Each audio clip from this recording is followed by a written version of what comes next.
Film की starting में हम वेनु को अल्फा सेंचुरी के बारे में बात करते हुए सुन सकते हैं। ये है अल्फा सेंचुरी और इसमें ना अब जैसा मैंने अपनी पिछली वीडियो में बताया था कि ये जो स्टार मूथो और ये सब हैं, ये सारे के सारे गॉड्स हैं जो कि दूसरे प्लैनेट से आए हैं। अब लोका में कलर्स के थ्रू भी काफी बेहतरीन विजुअल डिटेलिंग हमें देखने को मिलती है। अब चार्ली इस फिल्म में एक ओरियन है। ओरियन जैसा मैंने बताया था शेप शिफ्टर्स होते हैं जो एनिमल का फॉर्म ले सकते हैं। अब फिल्म में चार्ली का एनिमल फॉर्म तो नहीं दिखाया गया है, लेकिन उसका एक हिंट हमें दिया गया है। लोका ने मुझे ऑलरेडी अपने वर्ल्ड से काफी फैसिनेट किया था एंड ओटीटी पे आने के बाद से I had to go deeper into the film because मुझे ये बात पता है कि मलयालम फिल्म मेकर्स अपने फिल्म में डिटेलिंग को लेके कितने स्पेसिफाइड रहते हैं, चाहे वो छोटी हो चाहे बड़ी, चाहे वो रेफरेंसेस हो, फोरशैडोइंग हो, सिंबोलिज्म्स या एनीथिंग, एंड लोका वाज नो डिफरेंट। एंड इस फिल्म का तो सब्जेक्ट ही ऐसा है कि यहाँ ऐसी डिटेल्स की भरमार होगी एंड उसी भरमार को आज आपके सामने मैं रखूंगा। और इस वीडियो में आगे बढ़ने से पहले मैं रेकमेंड नहीं इंसिस्ट करूंगा कि मेरी वर्ल्ड ऑफ लोका वाली वीडियो जरूर से देख लेना, जहां मैंने फिल्म के वर्ल्ड, केरला, लोक साहित्य और ऐसी डिटेल्स को बहुत ज्यादा इन डेप्थ तरीके से बता रखा है। अब जो फ्रेश एडिशनल डिटेल्स है वो मैं इस वीडियो में कवर करूंगा, लेकिन ये भी मेरी पिछली वीडियो में दी हुई डिटेल्स से कनेक्टेड है, जिन्हें यहाँ दोबारा से बताना फालतू वीडियो की लेंथ बढ़ाएगा। बाकी जो देख चुके हैं वर्ल्ड ऑफ लोका, चलो बढ़ते हैं आगे इस वीडियो के साथ बिकॉज काफी सारी अमेजिंग डिटेल्स हैं इस बार। Stay tuned.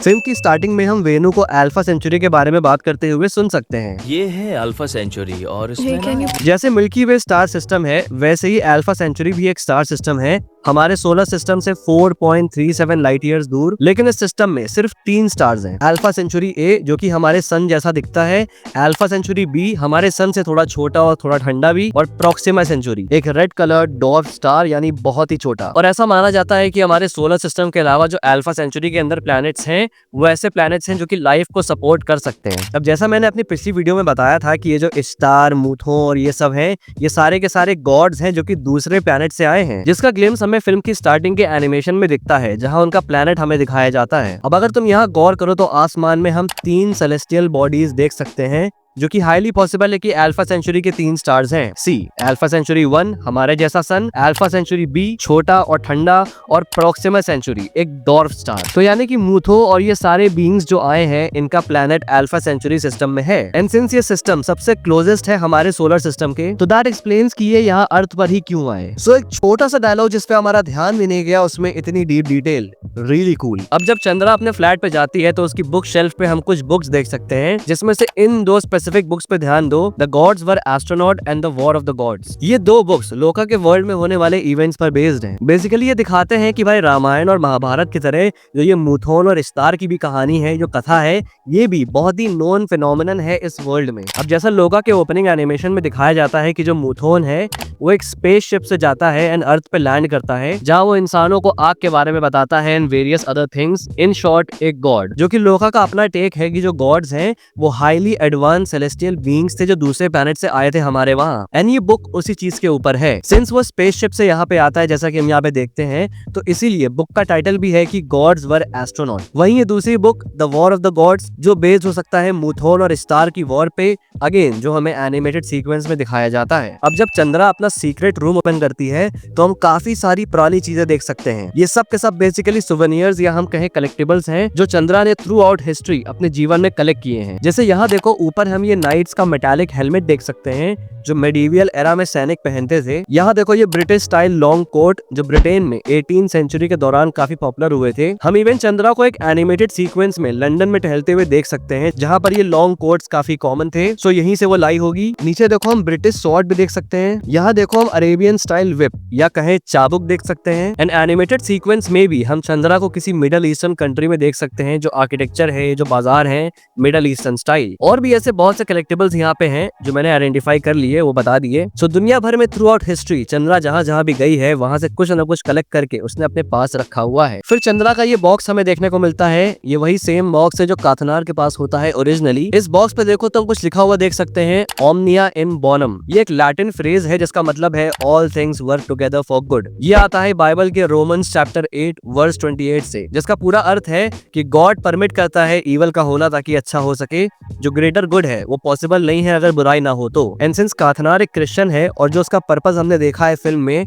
उसका काम ही है ईवल को ग्रेटर गुड के लिए यूज करना। तो ये अंडरस्टूड है कि उसके पास ये बॉक्स पे क्यों लिखा है। अब लोका में कलर्स के थ्रू भी काफी बेहतरीन विजुअल डिटेलिंग हमें देखने को मिलती है। जैसे सीन में देखो, चंद्रा के अराउंड हमको लाल कलर दिखता है एंड सनी के अराउंड थोड़ा सा ब्लूइश। फिर एक वाइड शॉट भी आता है जहाँ चंद्रा वाली बिल्डिंग रेड में होती है और सनी वाली बिल्डिंग ब्लूइश में। अब कलर व्हील के बारे में तो जानते ही होंगे। इस कलर व्हील में जो रेड और ब्लू स्पेक्ट्रम होता है वो एक दूसरे के एग्जैक्ट ऑपोजिट प्लेस होता है। इन्हें हम कहते हैं कॉम्प्लीमेंट्री कलर्स, जो बहुत स्ट्रॉन्ग कॉन्ट्रास्ट क्रिएट करते हैं। एंड इन्हीं कलर्स के थ्रू इन दोनों कैरेक्टर्स के बीच का कॉन्ट्रास्ट भी ये फिल्म दिखाती है कि कैसे दोनों के characteristics, life and everything in colours की तरह एक दूसरे से कंप्लीट ऑपोजिट है, कॉन्ट्रास्टिंग है। इवन इस सीन में भी देखो, जब ये दोनों साथ बैठे हैं तो सनी की तरफ जो बिल्डिंग का पोर्शन है वो ब्लू में है और चंद्रा की तरफ वाला रेड में, showing the same contrast. Like seriously great use of colour theory, hats off. इतना ही नहीं, ये कॉन्ट्रास्ट इन दोनों के नाम के इस्तेमाल से भी फिल्म में क्रिएट किया गया है। सनी का नाम is on purpose. Sunny means धूप वाला दिन, यानी कि सन।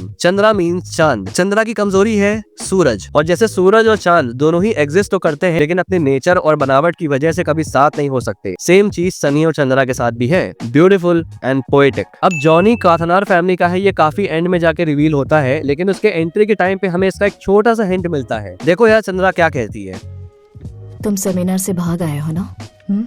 हाँ, भाग आया। हिंदी में सेमिनार कर दिया है, बट ओरिजिनल लैंग्वेज में इट इज सेमिनरी। सेमिनरी ऐसे स्कूल्स या कॉलेज होते हैं जो अपने स्टूडेंट्स को प्रीस्ट बनने की ट्रेनिंग देते हैं, एंड काथनार भी प्रीस्ट होते हैं। तो एक स्लाइट हिंट हमें दिया जाता है कि जॉनी काथनार ब्लड लाइन का है। Now this again is an example of great film making. All the film making enthusiasts take notes. इस सीन में जब ये लोग टेबल से उठते हैं तो कुछ सेकंड्स तक कैमरा इस आदमी पे फोकस करता है, एंड देन नेक्स्ट सीन में यही आदमी होता है जो किडनैप किया जाता है। अब बिना इस सीन को दिखाए डायरेक्टली यहाँ इसे किडनैप होता दिखा सकते थे, राइट? है तो वो रैंडम कैरेक्टर ही, लेकिन नहीं, एक ऑब्जेक्ट या एक पर्सन पे फोकस बना के उसे नेक्स्ट सीन में फॉलो अप देना, जो कि ऑडियंस के अंदर साइकोलॉजिकली उसे और ज्यादा पर्सनल बनाता है। सी, अगर तुम यहाँ डायरेक्टली से किडनैप होते देखते तो बस देखते कि भाई हो गया, लेकिन यहाँ ये सीन दो चीजें करता है। पहला, एक फ्रेम में लीड कैरेक्टर से फोकस हटा के एक रैंडम कैरेक्टर पे फोकस ला के ऑडियंस का अटेंशन ग्रैब करता है, क्योंकि आपके दिमाग में पहला सवाल आएगा कि ये कौन है, क्यों फोकस किया गया है इस पे। अब ये कैरेक्टर आपके लिए रैंडम नहीं रह गया, आपका फोकस बिल्ड हो गया इसके ऊपर, एंड देन नेक्स्ट सीन में आप उसी को किडनैप होते हुए देखते हो तो उसका इम्पैक्ट और ज्यादा होता है। एंड दूसरी चीज ये सीन करता है कि एक सिंबॉलिक वे में ये कैरेक्टर यूज होता है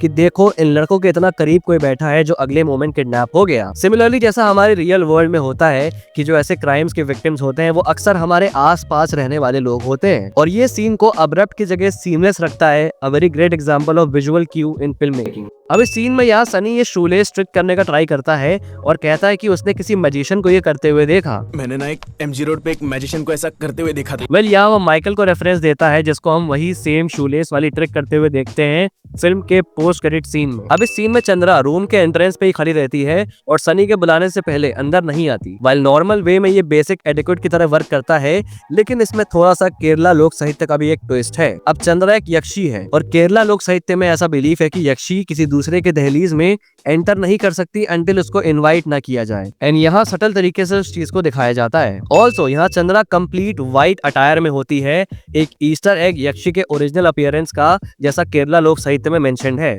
सफेद कपड़े और खुले बाल। पार्टी की अगली सुबह जब सनी चंद्रा के कमरे में जाता है तो अंदर हमें चंद्रा के बेड पे दे लिव अमंग अस की बुक दिखती है, लेकिन उसी में देखो तो हम एक फोटो देख सकते हैं जो कि चंद्रा के बॉयफ्रेंड की होती है, जो सनी का हमशक्ल होता है। अब पार्टी वो पहला इंस्टेंट होता है पूरे फिल्म में जहाँ चंद्रा सबसे ज्यादा वक्त सनी के आसपास बिताती है एंड उसे देखती है, and it is highly possible कि सनी को इतना समय देखने के बाद उसे अपने बॉयफ्रेंड को मिस किया होगा, एंड इसीलिए हम उसके बेड पे ये बुक के अंदर उसकी फोटो देख सकते हैं जो उसने वापस घर आके देखी होगी। अब इस सीन में वेणु को हम एक पुरानी मूवी देखते हुए देख सकते हैं। यहाँ पर वो 1984 की मलयालम मूवी कड़मट्टथाचन देख रहा है, जो कि यक्षी और काथनार पे ही बेस्ड फिल्म है। इस सीन में यहाँ हम ये यक्षी को देख सकते हैं, एंड अगले ही फ्रेम में हम देख सकते हैं सम ग्रेट फ्रेमिंग डिटेल। देखो कैसे यहाँ टीवी पर यक्षी स्क्रीन से बाहर जाती है एंड उसी तरफ पैरेलल में चंद्रा फ्रेम में आ जाती है, एक अर्ली हिंट ऑडियंस को देते हुए कि चंद्रा भी यक्षी है। Like some really smart visual detailing. अब चंद्रा को इस चंगारा के काटने की वजह से पावर्स मिलती हैं, जिसका इफेक्ट हम इस सीन में देखते हैं जहां वो ऐसे दो लोगों को पुश कर ले रही है, लेकिन इस पॉइंट पे वो भी कंप्लीटली यक्षी में ट्रांसफॉर्म नहीं हुई है, या हम कहें कंप्लीट पावर्स उसकी एक्टिवेट नहीं हुई हैं। अगर तुम नोटिस करो तो वो पूरी तरह से अनलीश होती है जब उसे भाले से मार दिया जाता है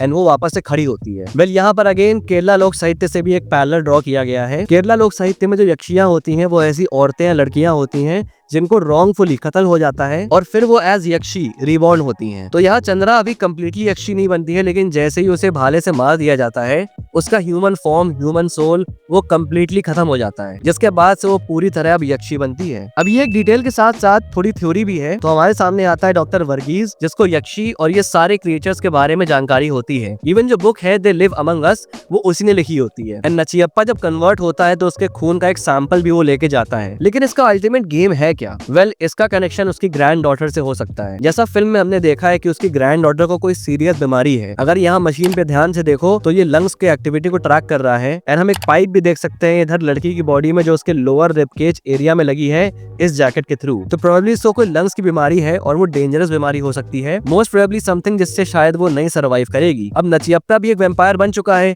तो इट इज पॉसिबल कि उसके ब्लड को स्टडी करके डॉक्टर अपनी पोती के लिए इलाज ढूंढना चाहता है, क्योंकि काथनार भी कहता है चंद्रा से कि तुम्हारे खून में कुछ ऐसा है जो मौत को हरा सकता है। तुम्हारे खून में कुछ ऐसा है जो मौत को हरा सकता है। माइट भी उसी चीज को डॉक्टर वर्गीज एक मेडिसिन में कन्वर्ट करके अपनी पोती को ठीक करना चाहे। अब इसमें दो पॉसिबिलिटीज निकलती हैं। आइदर डॉक्टर वर्गीज के इस एक्सपेरिमेंट से उसकी पोती भी यक्षी बन जाएगी, जो इस यूनिवर्स के फ्यूचर में हमें देखने को मिलेगा, या फिर वो फाइनली कुछ ऐसा क्रिएट कर देगा जो यक्षी के इस वायरस को मिटा सके और उन्हें वापस से इंसान बना सके, सिमिलर टू एक्समैन में जैसा हुआ था। अब डॉक्टर वर्गीज ने ये बुक लिखी है, लेकिन उसे यक्षी और इन सब के बारे में इतनी इन्फॉर्मेशन मिली कैसे? वेल, इस सीन में अगर ध्यान दो तो डॉक्टर के बगल में हम एक एंशिएंट मैन्युस्क्रिप्ट रखी हुई देख सकते हैं। एंड इस सीन में देखो तो ये सेम मैन्युस्क्रिप्ट है जो काथनार लिख रहा है। तो यानी काथनार की लिखी हुई मैन्युस्क्रिप्ट डॉक्टर के हाथ लग गई एंड वहीं से उसे यक्षी और इन सब के बारे में पता चला। अब ये जो पूरा सीन होता है ये सनी एक ड्रीम देख रहा होता है। यहाँ इस फ्रेम में बहुत ध्यान से देखो तो उसके सामने वॉल पे लिखा है वेक अप एंड यहाँ पर लिखा है ओपन योर आईज, एक हिंट देते हुए कि एक ड्रीम सीक्वेंस चल रहा है। अब इस सीन में चंद्रा ऐसे हवा में लेविटेट करती है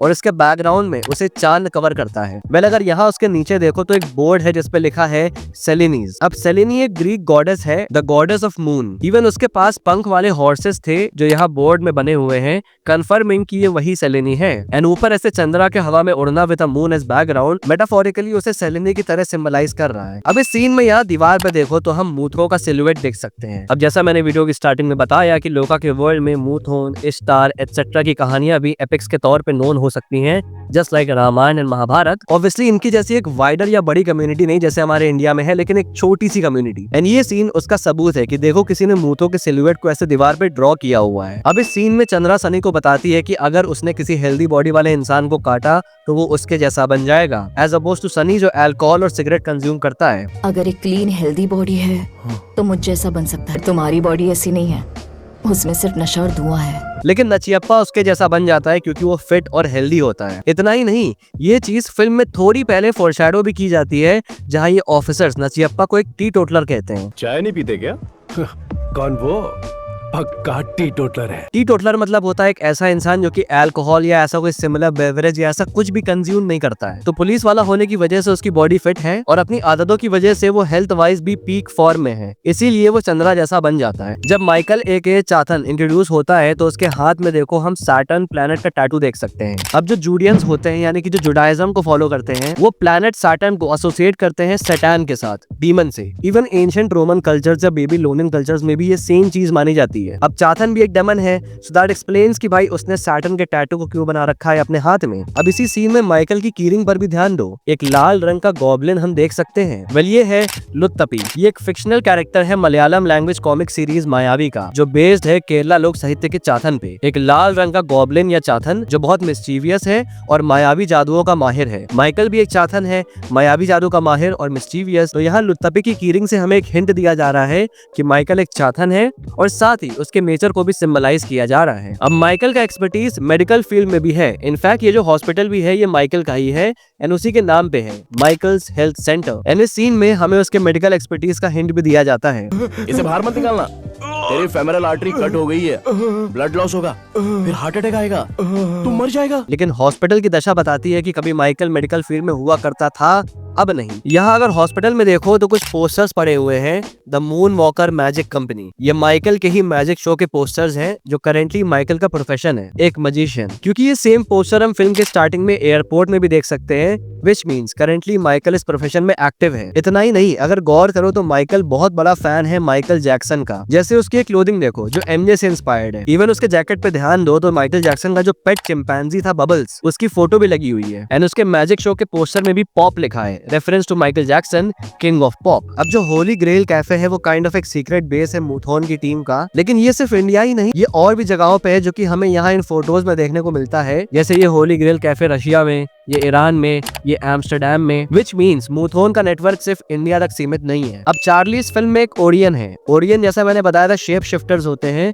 जो एनिमल का फॉर्म ले सकते हैं। अब फिल्म में चार्ली का एनिमल फॉर्म तो नहीं दिखाया गया है, लेकिन उसका एक हिंट हमें दिया गया है। यहाँ चार्ली के जैकेट पे ध्यान दो तो वुल्फ का सिंबल बना हुआ है। इवन उसके जैकेट के आगे डिजाइन देखो तो ये एक्चुअली में ल्यूपस कॉन्स्टेलेशन की है, जिसको द वुल्फ कॉन्स्टेलेशन भी कहा जाता है। तो मोस्ट प्रोबेबली चार्ली का जो एनिमल फॉर्म है वो वुल्फ है, जो इवन हम एनिमेटेड सीक्वेंस में भी एक वॉरियर को ऐसे वुल्फ के साथ खड़े हुए देख सकते हैं, विच कैन बी चार्ली, जो कि ओरियन भी इमॉर्टल होते हैं। अब यहाँ माइकल एक बेबी सिटिंग असाइनमेंट की बात करता है। एक बेबी सिटिंग का काम लिया है। अब ये सिर्फ मेरी थ्योरी है। अब जैसा मैंने बताया था कि डॉक्टर वर्गीस माइट भी अपनी पोती को ठीक करने का सोल्यूशन नचियप्पा के खून में ढूंढे, एंड माइट भी उससे एक्सपेरिमेंट से वो बच्ची भी वैम्पायर बन जाए। तो कहीं वो बेबी सिटिंग असाइनमेंट उसे ही संभालने का तो नहीं है। Theory theory theory theory theory. अब यहाँ देखो माइकल इन सबको चंद्रा से दूर जाने को कहता है, लेकिन सनी को खासकर वार्निंग देता है। ये माइट भी इंडिकेट कर सकता है कि माइकल चंद्रा के बॉयफ्रेंड को जानता है जो सनी का आमशक्ल था, एंड वो ऑलरेडी देख चुका है कि भाई चंद्रा सनी के लिए कंसर्न है। तो चंद्रा दोबारा से उस दर्द से ना गुजरे, इसलिए वो सनी को खास वार्निंग देता है। अब जब नचियप्पा मर जाता है तो उसकी लाश को यहाँ रख के ऐसे क्रॉस का सिंबल लगा दिया जाता है।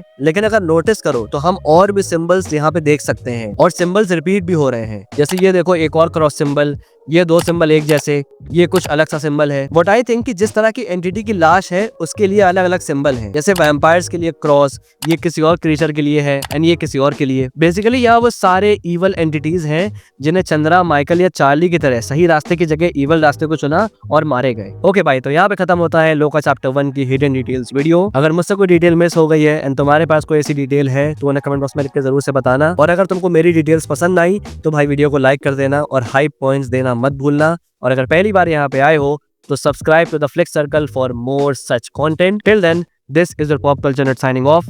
We'll see you guys in the next video and thanks for watching.